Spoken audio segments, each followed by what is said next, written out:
funny. Like my friend said to me, rappers, they're all so tough until you hear their real name. Yeah, well, until you see them at a puffy party, then they're not tough no more. I'm surprised that the rap game is still alive after, because the masculinity that the rappers are supposed to portray. What is it, what is it with all the man-on-man action that I'm learning about? I mean, like with the puffy parties, like the last thing I ever thought that went on there was gay stuff. Not that gay stuff Yeah, was wrong, it's wonderful. I just did not think that's what Puffy was doing. Yeah, well, I didn't think it either. And even when my assistant said that stuff, I still was like joking it off. And it wasn't until later on that I heard other things from people that worked from him. You know, you remember that back in the times of slavery, they had a thing called breaking the buck, where they would take, not to go in a bad place, but this is how I see what's happening, the parallels with what's happening correlates what's happening in the business. If they, back in the times of slavery, if they had like some 12-year-old slave that was just full of himself and confident and, wasn't listening, they would tie him to a log or a barrel, and a bunch of the overseers would rape him, to where when he walked around with the slaves now, he didn't have the confidence. Sure. He was broken, and it was called breaking the buck. Wow.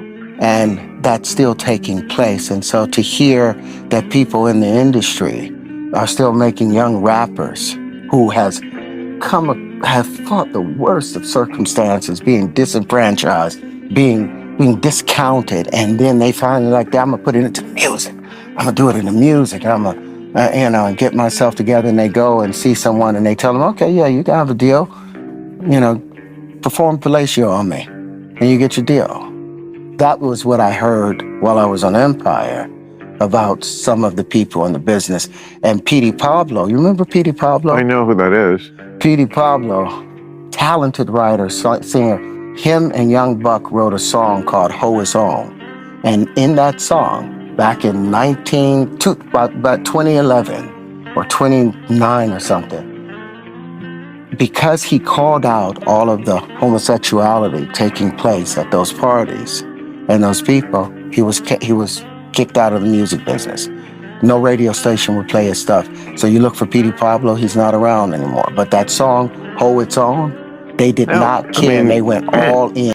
Guys, we got Terrance Howard exposing the music industry. It's not a distant reality that consumers have stopped consuming celebrity gossip, or even certain music genres for that matter. We've seen a huge downward trend with hip-hop consumers, even celebrities. People don't really pay attention to them anymore, or because they've been exposed to the reality that they are involved in, or are co-signed by individuals who are either pedophiles, involved in some type of blackmail operation.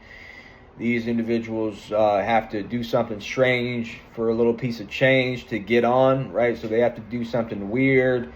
And the Diddy situation really exposed a lot of these guys, especially with all these artists that people used to follow that were around him at his parties doing God knows what, right? And then the hip-hop situation with the whole snitch culture thing, they really took a hit where people are not really consuming any of these genres. Because, when you consume music, when you watch movies, when you want some type of realism to it, you want to relate to these people, and then you eventually find out that they're actors on a beat, just acting a life that they're not even living, right? Or don't really respect themselves because, they go out and sell out their friends or their homies or whatever to get to get lesser jail time. So, and honestly, guys, all that content, whether it be hip hop, whether it be certain hip hop, whether it be certain pop music or certain celebrity content, whatever the hell the Kardashians do, I don't know why the hell they were pushing these weirdos on us for the past 10 years. Really is just, there's no benefit in consuming any of that stuff, and it actually does more damage than good, guys. All right, these people aren't getting people to really get up and get out there and learn something new. I mean, it's just mindless, brainless, low IQ content, consuming that shit all the time, and it's done a lot of damage on people, especially who aspire to be like these people. They think that, you know, they can somehow dedicate their lives to you know, doing God knows what, instead of just getting a regular 9 to 5 and being a productive member of society, guys. But shout out to Terrance Howard, you know, definitely goated for that. But yeah, let me know what you guys think in the comment section down below, man.